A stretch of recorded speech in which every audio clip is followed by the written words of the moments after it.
Everton, prazer estar com você novamente aqui no cafezinho.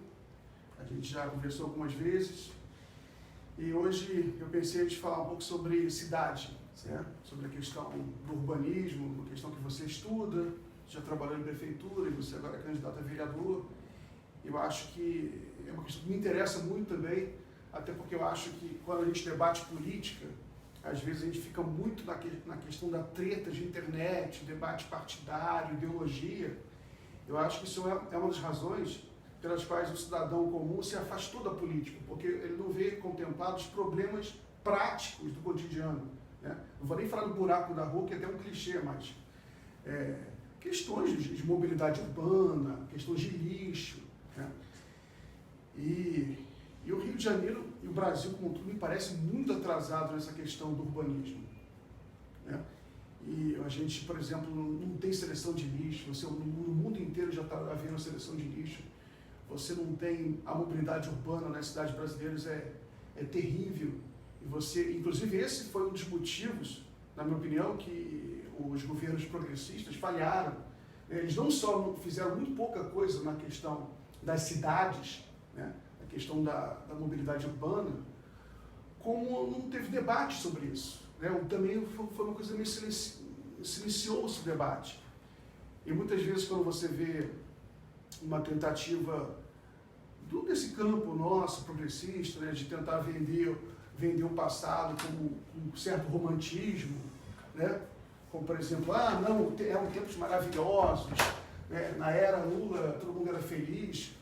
Mas eu fico imaginando, o trabalhador que ele, mesmo na era Lula, conseguiu um emprego, beleza, ganhava um salário mínimo, mas gastava 4 horas por dia no transporte público. É difícil você convencer esse cara que o cara tinha uma vida maravilhosa, assim, né?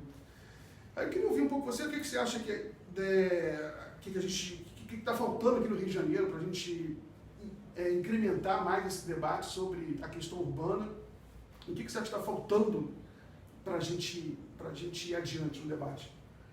Primeiro, te agradecer, né, Miguel? Sempre uma grande oportunidade estar falando para você, que é um jornalista muito conceituado, e para o cafezinho, que eu sei que o cafezinho tem uma alta audiência e uma audiência muito qualificada. Então eu te agradeço a oportunidade mais uma vez.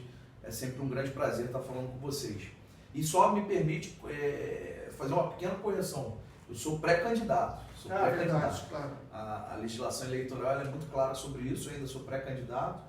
A gente só se torna candidato de fato depois da convenção partidária. Mas esse hoje é um caminho que eu quero trilhar. E tenho certeza que a gente vai estar trazendo alguns temas que são importantes para a cidade do Rio de Janeiro.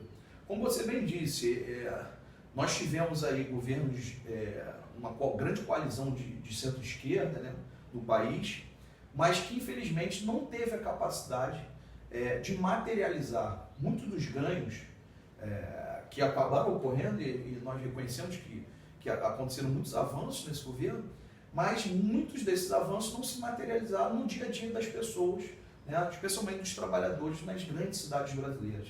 Né. Muita coisa ainda tem que ser feita nesse sentido. Você tocou num problema que é um problema fundamental, a questão da mobilidade. Hoje eu falo muito sobre a questão do direito à cidade. Nós precisamos, a esquerda brasileira ela tem que pactuar no sentido de garantir o direito à cidade de forma plena para todas as pessoas, independente se elas são negras, se elas são homens, mulheres, se elas são nascidas numa região X ou Y da cidade, né? Se ela é uma pessoa com deficiência. Essa cidade ela tem que ser permitida de forma igual para todas as pessoas. E a mobilidade ela é um dos grandes calcanhares de Aquiles desse debate. Né? Se, por exemplo, a gente tem aqui uma cidade próxima da gente, ainda na região metropolitana, que é a cidade de São Gonçalo. Hoje, um dos maiores deslocamentos humanos dentro do Brasil, ele é da população que sai de São Gonçalo para Niterói para poder pegar a barca e trabalhar. No Rio de Janeiro. No Rio de Janeiro. Então, essa população, ela simplesmente é afetada por um trajeto extenso, cansativo, né? Um trajeto que conjuga ali a utilização de um transporte antiquado, que é o ônibus, né? Quando a gente podia ter uma opção muito mais prazerosa, inclusive, uma opção muito mais adequada ambientalmente, que seria, por exemplo, uma estação de barcas ligando direto a Praça 15 até São Gonçalo. Inclusive, lá em São Gonçalo já existe a possibilidade de se fazer essa estação de barca, que não foi feita até hoje. As barcas, por exemplo, elas poderiam estar atendendo 8 cidades do Rio de Janeiro. 8 cidades. Hoje ela atende basicamente ao Rio e Niterói. Mas você podia ter barcas ligando o Rio a Caxias, a Magé, a São Gonçalo, né, a Guapimirim, né, a uma série de outras cidades. O que você ganharia com isso seria muito mais qualidade de vida para o trabalhador. Né? Hoje eu sou pai, tenho um filho de 2 anos de idade, e eu sei como é caro para nós a gente ser permitido ficar um pouquinho mais de tempo com a nossa família. Né? Eu sei que 30 minutos a mais com meu filho me geram muito mais bem-estar. Então, esse debate da cidade é um debate central. A esquerda ela precisa fazer o debate dos grandes temas, mas ela precisa compreender de uma vez por todas que as pessoas vivem nas cidades. É clichê a gente falar isso.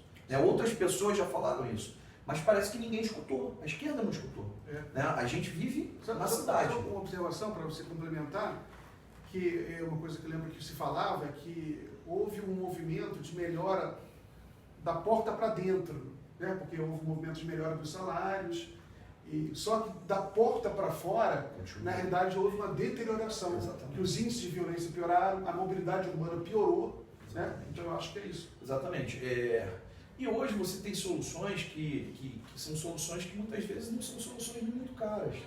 Agora, recentemente, a gente está conversando aqui, logo depois de um episódio de chuvas muito intensas aqui na cidade do Rio de Janeiro,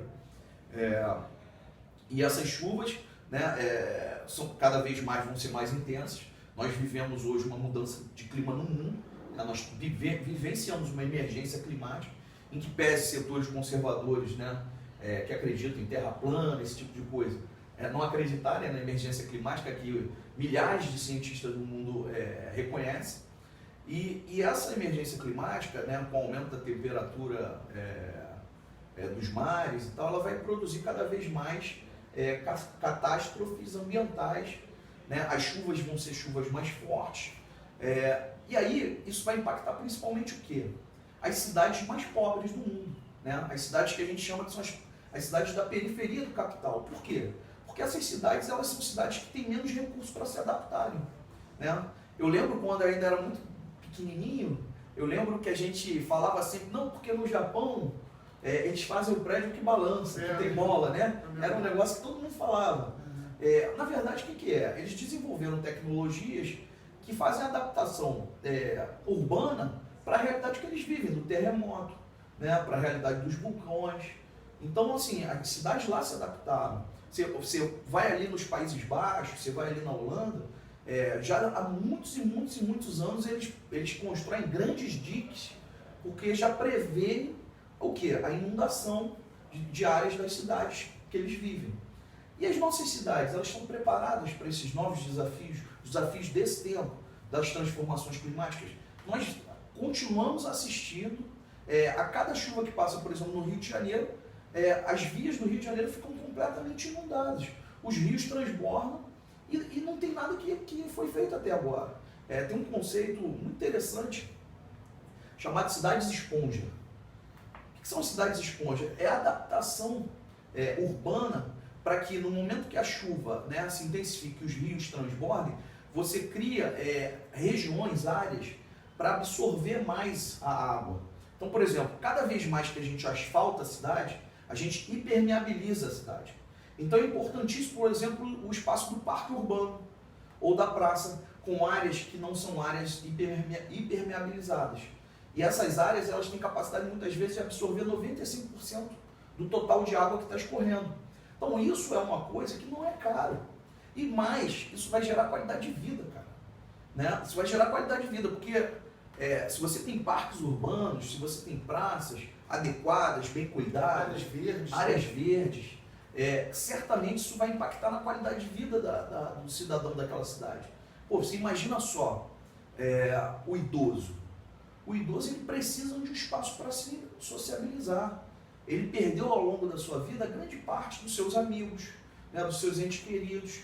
E muitas vezes o momento que ele tem de maior felicidade é quando ele vai numa pracinha, sentar no banco ali, no banquinho da praça, para jogar dama. Aquele momento para ele é fundamental para a qualidade de vida. Ou a criança. Tem uma pesquisa recente da Sociedade Brasileira de Pediatria, junto com o instituto chamado Instituto Alana. Eles identificaram uma doença nova que eles chamam de déficit de natureza. O que é isso?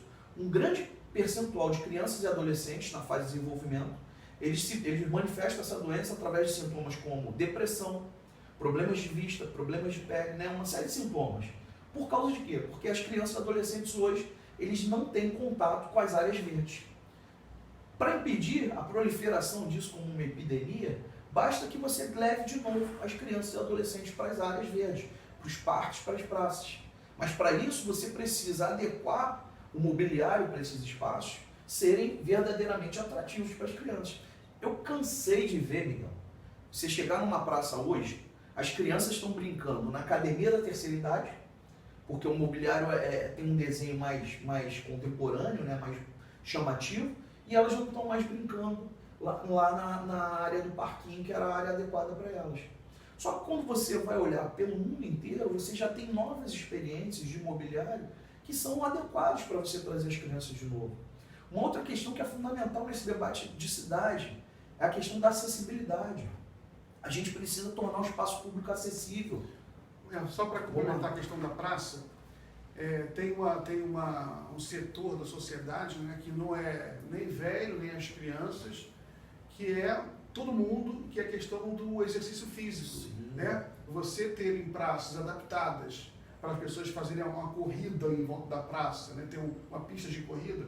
O problema da obesidade é um problema universal, um problema grave no Brasil, no mundo inteiro. Né? E já está provado que as pessoas vivem mais quando fazem exercícios regularmente. Então isso também é importante a gente pegar esse ponto. Totalmente, totalmente. Inclusive porque na praça o exercício é gratuito. Sim, Você faz uma caminhada, você vai ter bem-estar ao longo do dia, na sua vida, vai ter saúde, e aquilo é gratuito. Aquilo é de todos, tem que ser de todos. Por isso a gente tem que trabalhar o espaço público como espaço para todos. Né? Eu falava da questão da pessoa com deficiência. O Rio de Janeiro hoje tem cerca de 20% das suas pessoas como pessoas com deficiência, né? Ou com dificuldades motoras.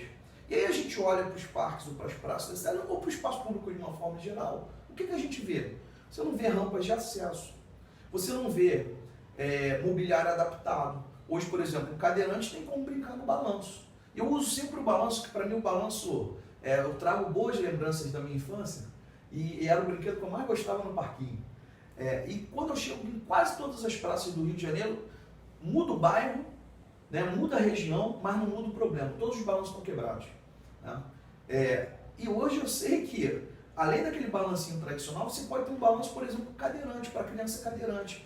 Eu tive acesso a um caso de uma criança que era cadeirante, uma criança portadora de deficiência física, que durante quase 4 anos a mãe recolheu assinaturas porque ela queria aumentar 30 centímetros do portão de acesso ao parquinho da praça que era em frente à casa dela. Porque o filho dela, durante 4 anos, queria ter o direito de brincar na praça, ele precisava entrar no parquinho. E durante 4 anos a prefeitura não se moveu. Então, assim, nós temos gestões públicas, governos, que são completamente insensíveis a esse tipo de coisa. E a gente precisa mudar esse tipo de coisa, né? Você falou da questão do esporte, né? O esporte é para todo mundo, né? Para todas as idades. Mas eu quero recordar uma imagem que eu trouxe comigo de uma viagem que eu fiz à China. Eu cheguei na China, numa praça de manhã cedo, e a quantidade de idosos que estavam naquela praça ali, inclusive eu tomei uma surra de um senhor, eles têm muitas mesas de ping-pong na praça, e eu tomei literalmente uma surra do senhor lá. Eles são bons de jogando ping-pong, né? É de lá, né? Por isso esse nome. Exatamente. Mas assim, muitos idosos. Você vê que aquilo ali é um espaço realmente de convívio, de lazer, de bem-estar, né? Eu acho que é uma grande questão que a gente tem que pensar nas cidades a gente sempre tem que pensar a cidade a partir do bem-estar. Uma outra questão que perpassa todo esse debate da cidade, do urbanismo, é que eu acho que a questão do debate político hoje no Brasil, né, que se tornou muito polarizado, e aí eu queria até saber a sua opinião, mas na minha opinião se tornou também muito cansativo, né? E é uma das razões pelas quais as pessoas se afastaram da política, porque ficou uma coisa muito vazia do ponto de vista que as pessoas falam esquerda, direita.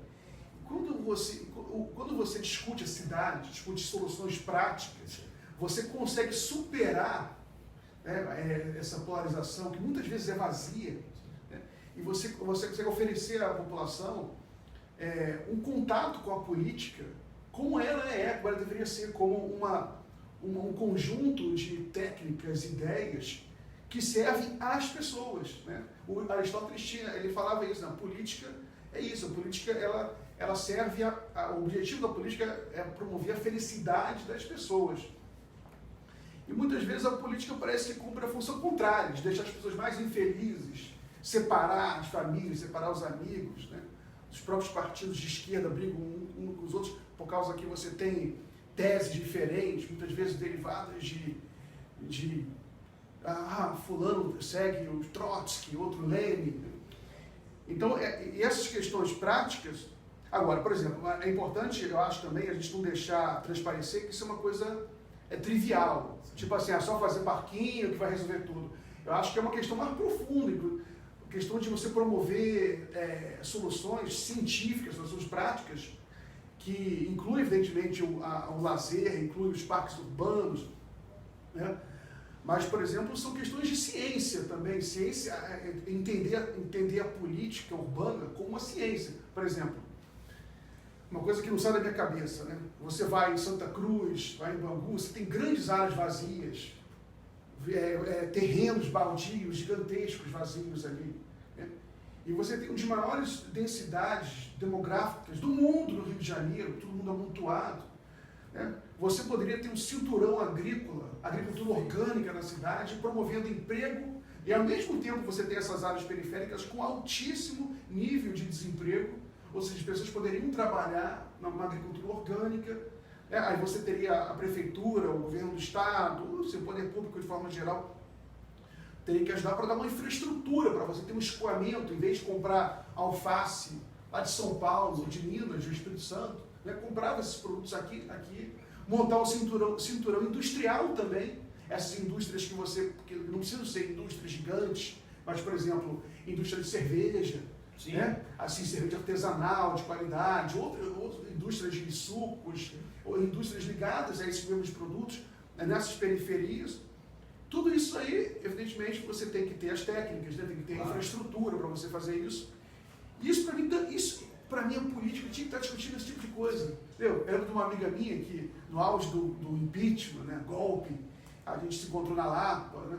Aí ela falou, pô, Miguel, por que vocês que eram aqueles dias assim, campo da esquerda, começa a falar um pouco da micropolítica, sabe? Esquece um pouquinho essa coisa do poder central, sabe? Deixa esses caras aí, vamos discutir soluções práticas. Nunca me saiu da cabeça o papo dessa amiga minha, entendeu? Que a gente fica discutindo golpe, não sei o quê, e o povo não vai ter golpe, não sei o quê, o povo olha para aquele negócio, pô, o cara tá ferrado no trem ali, não sabe nem o que é golpe, ou se não fascismo, vamos combater o fascismo, o cara ali, o que aquilo fala a realidade dele, né? Então, acho que essa eleição municipal seria a oportunidade da esquerda voltar à realidade, né? Sair um pouco desse mundo das redes sociais, desse mundo meio neurastênico, né, das redes sociais, vir para a realidade, onde o povo quer soluções práticas, né? Inclusive onde você pode conquistar as pessoas, independente do que seja a ideologia delas, porque eu acho que ninguém vai discordar de isso. Pô, você melhorar o sistema de esgoto de uma cidade. Claro. Isso aí é de esquerda ou é de direita? Entendeu? Você fazer parques urbanos, é de direita ou de esquerda? Exatamente. Não, é perfeito o que você está falando.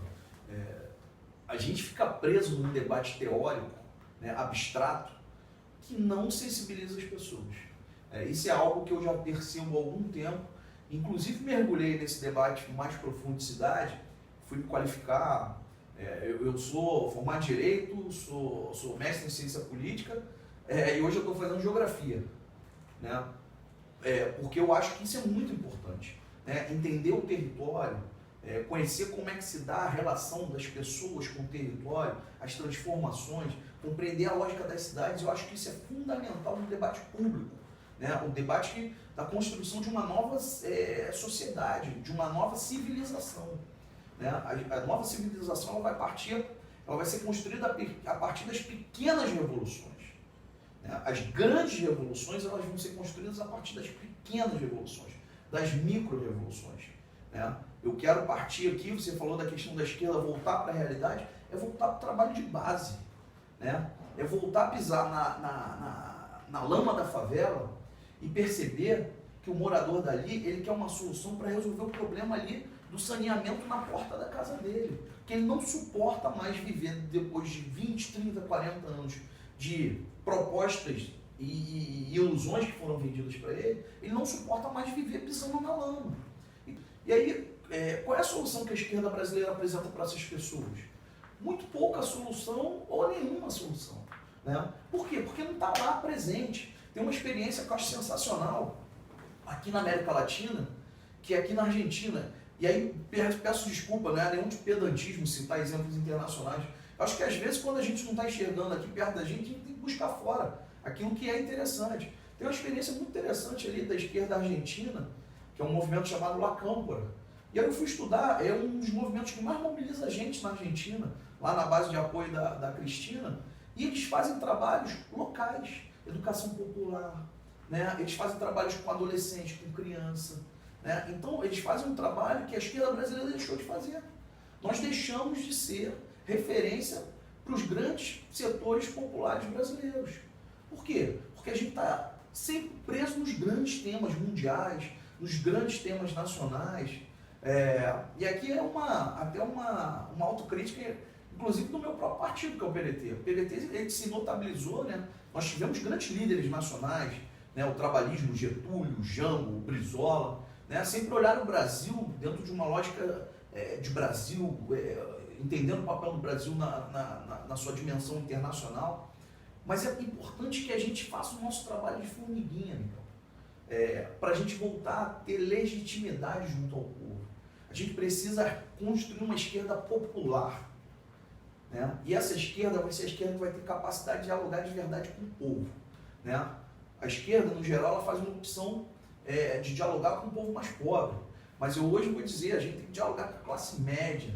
A classe média está super afetada por esse estrangulamento das nossas cidades, que a gente estava falando. Mobilidade é um problema que afeta quem? A classe média, né? A gente tem problemas de mobilidade. O mundo todo parte para sistemas de mobilidade de massa. A gente cada vez mais diminui o tamanho do transporte, né? E isso é um problema que está aí. Por exemplo, agora a gente tem essa questão do Uber, né? Do Uber e o táxi, né? Coloca dois trabalhadores como se fossem inimigos, né? Como se fossem inimigos. Isso é um problema no Brasil, no Rio.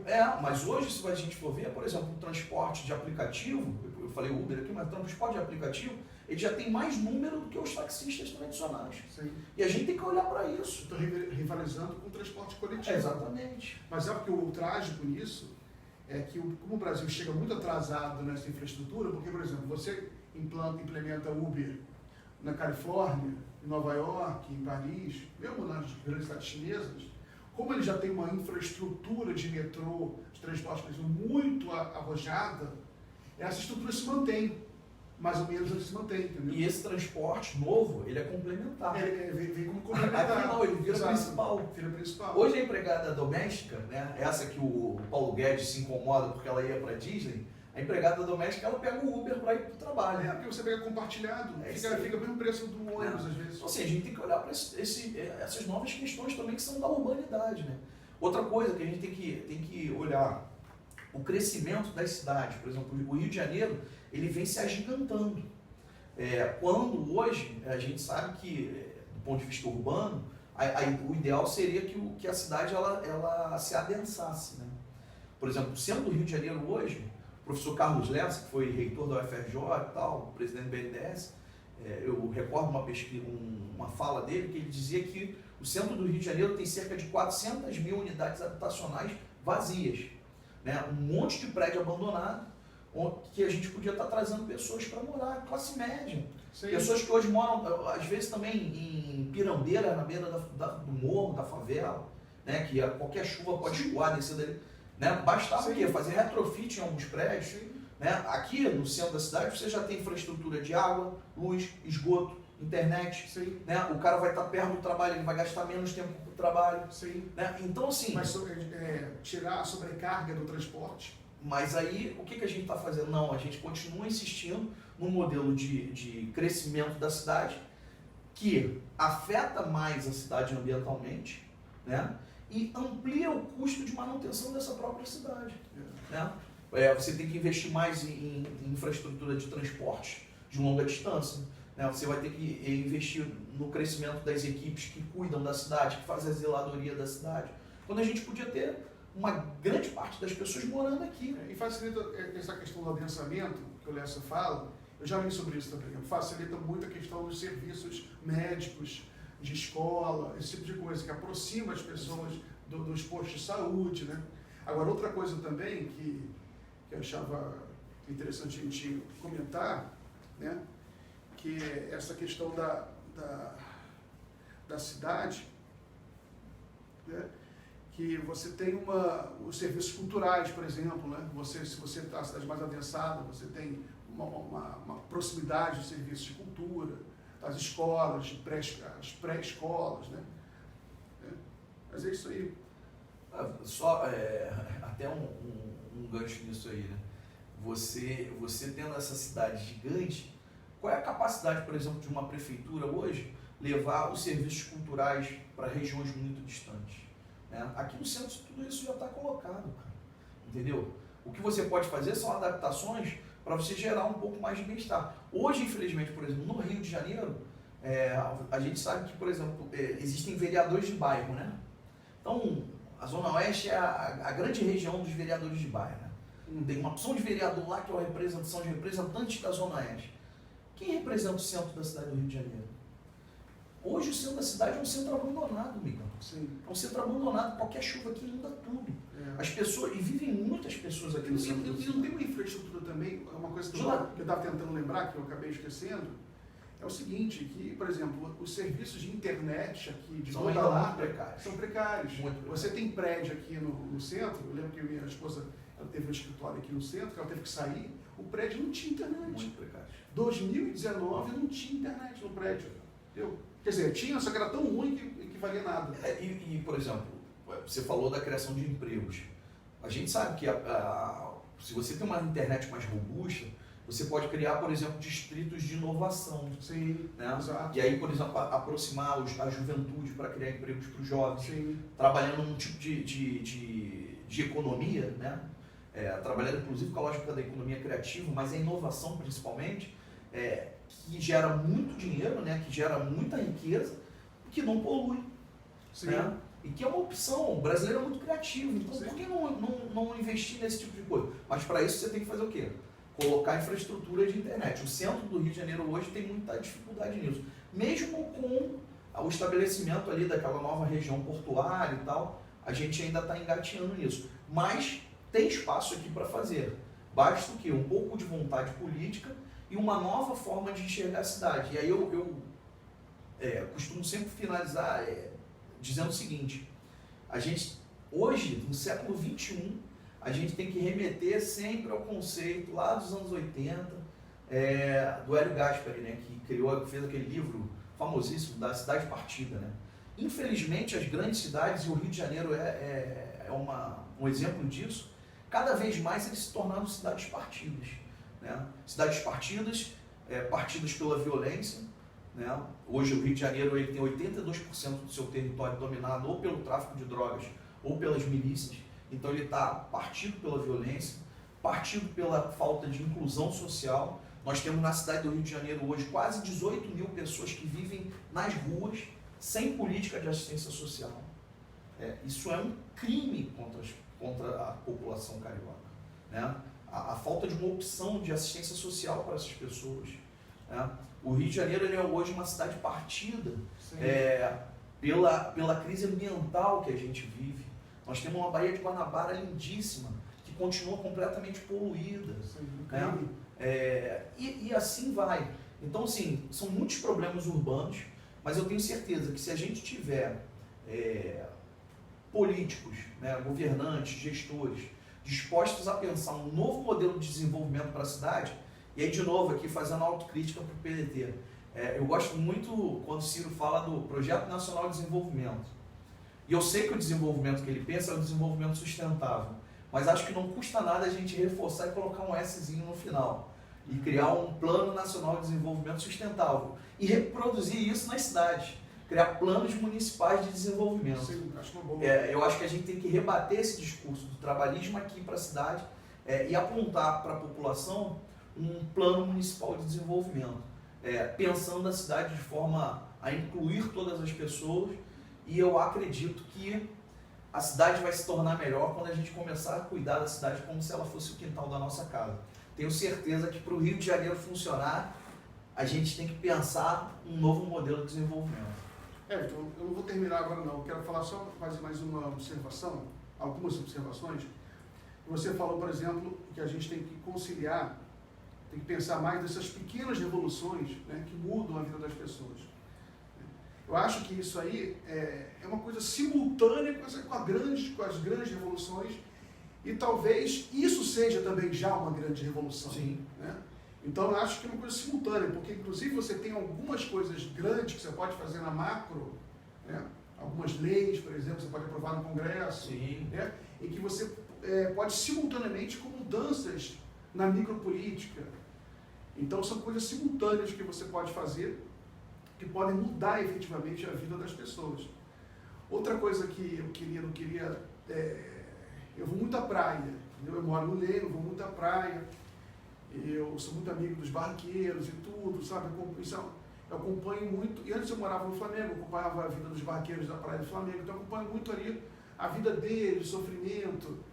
Uma coisa que eu queria que você também me ajudasse a considerar isso, o Rio de Janeiro tem uma vocação turística, né? Todo mundo sabe disso. O Rio de Janeiro é uma cidade de praia, praias lindíssimas. E se você olhar as barracas de praia da orla, elas são completamente abandonadas. Você não tem nenhuma infraestrutura, elas não têm nem eletricidade. Elas usam um gerador a óleo diesel, que fica fazendo barulho na praia toda. Cada barraca tem que ter um gerador, então fica a praia toda com aquele ruído, que evidentemente incomoda, além do cheiro de diesel, incomoda todo mundo. Poluente. Era evidente que a Prefeitura do Rio de Janeiro tinha que oferecer energia para os bairros, até para eles poderem oferecerem serviços um pouquinho melhor para as pessoas, para os turistas, para as pessoas. Tipo assim, sei lá, uma geladeirinhazinha, para fazer o gelo ali, e carregar celular, prestar um serviço de Wi-Fi. Enfim, energia elétrica foi inventada há algum tempo para ajudar em várias coisas, né? E outras coisas que antigamente eles enterravam as cadeiras ali, né? Aí teve não sei se acharam uma droga num buraco desse, resolveram proibir completamente dos barraqueiros enterrarem seus utensílios ali. Então, o que acontece? É um corre-corre todo dia de trazer cadeira, trazer barraca para guardar, e a prefeitura não se preocupou. Onde é que esses caras vão guardar as cadeiras? Eles não se preocuparam com isso. Então, as cadeiras as cadeiras e produtos dos barraqueiros em geral ficam guardados de forma precária, né? Em garagens de edifícios em Copacabana, em Ipanema. Quando que você poderia fazer um planejamento, ter alguma coisa enterrada ali, mas com algum controle, para ser uma coisa sempre limpa, tudo, para você facilitar o trabalho do barraqueiro, até para permitir ter um trabalho melhor, né? Oferecer um serviço melhor para as pessoas. Então, eu acho que para toda pessoa interessada em política municipal, eu vou contar essa história dos barraqueiros, porque isso é importante, eu acho. Eu acho que isso aí retrata muito o seguinte, Miguel. Como você sabe, eu tive à frente aí de um órgão da Prefeitura do Rio, né? Eu tenho orgulho de ter presidido a Fundação de Parques e Jardins. E lá eu encontrei uma realidade, um conflito, muitas vezes, entre os técnicos e a população. O que é esse conflito? Muitas vezes o técnico ele tem os ouvidos fechados para aquilo que é interesse da população. E muitas vezes a população também não sabe, não encontra caminhos, veículos para dialogar com os técnicos e levar soluções que lhes atendam. Então eu acho que a grande sacada da cidade é a gente criar canais, eu acredito muito nisso, canais de participação, né? de diálogo direto da população com os órgãos públicos. Né? Então, por exemplo, na Prefeitura do Rio, eu lembro que a gente criou o painel de gestão dos parques e praças da cidade. E aí, todos os meses, eu reunia uma série de grupos de amigos dos parques, amigos das praças, associações de moradores, e essas pessoas, elas faziam um diagnóstico das áreas que elas eram usuárias.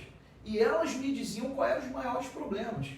E a partir do olhar dessas pessoas, que são os usuários reais dos espaços, eu tinha a capacidade de construir uma política pública escalonando as prioridades. Mas não as prioridades que sensibilizavam os meus técnicos e a mim somente. As prioridades que sensibilizavam a população. Quando você diz que hoje os barraqueiros lá ficam sem ter como guardar as coisas, isso é produto de quê? Da incapacidade do governo de escutar. Porque facilmente isso se resolve. Né? Basta você sentar lá os representantes do governo, né? Mostrar essa realidade e tentar construir junto. Então, bastava que você fizesse isso, você criasse lá um mecanismo de participação, de debate, um canal direto da população com o governo, e o governo tivesse sensibilidade, também precisa o governo ter sensibilidade, para buscar uma solução construída numa parceria. Eu acho que quando o governo ele se coloca à disposição da população para escutar, ele inclusive tem mais facilidade em questões que são mais complicadas. Né? Muitas vezes o governo ele faz todo um jogo de cintura para explicar uma determinada situação, um problema que foi criado. Mas por quê? Porque ele não conversa com a população. Quando você senta numa cadeira de governo, você tem que lembrar que você está ali representando o povo. Né? Você não está ali para criar todas as soluções e resolver os problemas do mundo. Né? Você tem que estar ali para ter capacidade de escutar o que o povo quer que você faça. E se você é transparente, você inclusive pode dizer, olha, o que vocês estão pedindo não é possível ser feito, por A e B. Mas vamos tentar construir aqui uma posição intermediária. Eu acho que falta muito isso na gestão pública. Eu acho que é uma nova forma da gente construir a gestão. E aí, eu sou muito avesso a esse discurso que se tornou muito repetido, principalmente ali a partir da eleição do Dória, aquela questão que o governo tem que ser tocado só pelos técnicos. Né? O governo tem que ser feito pelos políticos. Os políticos são verdadeiramente os quadros capazes de interpretar de forma verdadeira o que a população quer. E eles têm que trabalhar com um corpo técnico muito qualificado, né, de uma burocracia técnica qualificada, para gerar soluções que atendam a população. Não adianta, Miguel, eu pintar o asfalto de verde se a população quer que o asfalto seja preto. Por mais bonito que eu acho verde, eu nunca vou atender a população que quer que ele seja preto. Mas se só pode o verde, eu tenho que criar um caminho para explicar à população por que tem que ser verde e não tem que ser preto. Isso só se dá a partir do diálogo. Esse diálogo, os governos de uma forma geral perderam e a nossa esquerda brasileira também perdeu a capacidade de fazer com o povo. Obrigado. Mais uma vez, obrigado a você. Sempre um prazer aqui falar com o Cafezinho. Só queria fazer um convite. Eu construí aí um grupo, uma parceria, que é o coletivo Rio Boa Praça. A gente faz um debate sobre o direito à cidade, sobre a ocupação dos espaços públicos, a gente denuncia o abandono e a gente faz mutirões cívicos, né, de zeladoria aí nos parques e nas praças da cidade. Queria convidar todo mundo para dar uma olhada lá nas nossas redes, no @Rio Boa Praça, no Twitter, no Facebook e no Instagram. Obrigado, Everton.